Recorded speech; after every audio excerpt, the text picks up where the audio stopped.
Somewhere right now, someone is sitting in a hospital waiting room, or standing at a graveside, or lying awake at 3 a.m., and feeling something they will never say out loud.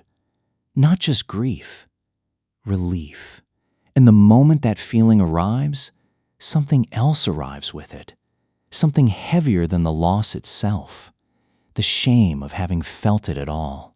If you have ever been there, and statistically, most of you have, this video is the one nobody made for you. Because what you felt was not a sign that you loved them less. It was not evidence of a character flaw buried somewhere in you. It was your nervous system doing something it was designed to do. And the science behind it will change the way you understand, not just grief, but what it actually means to love someone through the hardest thing a human being can endure.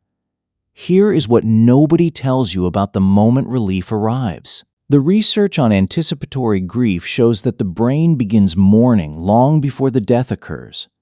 Psychologist Therese Rando spent decades studying the grief of families navigating terminal illness and long-term caregiving. What she found reframes everything. When someone you love is dying slowly, you do not grieve once. You grieve in waves, over months or years, losing them piece by piece before the final loss arrives. The person who forgot your name. The person who could no longer hold a conversation. The person whose suffering you watched and could not stop. By the time death comes, the brain has often already done enormous amounts of grief work. The acute emotional pain has been distributed across time. And when the end finally arrives, what the nervous system registers is not just absence, it registers the end of suffering. Theirs and yours. Neuroscientist Lisa Feldman Barrett has spent her career studying how the brain constructs emotion.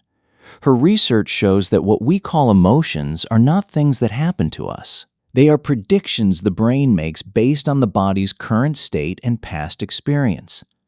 When the body has been running on chronic stress, the sustained vigilance of caregiving, the hyper-awareness of someone else's pain, the anticipatory dread of the phone call that has not come yet, and that stress suddenly lifts, the brain does not automatically generate grief.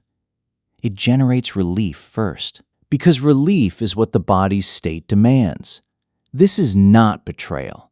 This is biology. But wait, here is the part that the guilt tries to hide from you. Psychologist Paul Ekman, whose research on emotion has shaped everything we understand about human feeling, found that emotions rarely arrive alone. The human emotional experience is almost always layered. Multiple feelings present simultaneously, sometimes in direct contradiction to each other. Grief and relief. Love and exhaustion. Sorrow and release. Feeling relief does not cancel the love. It does not replace the grief. It does not mean the loss was not real or devastating.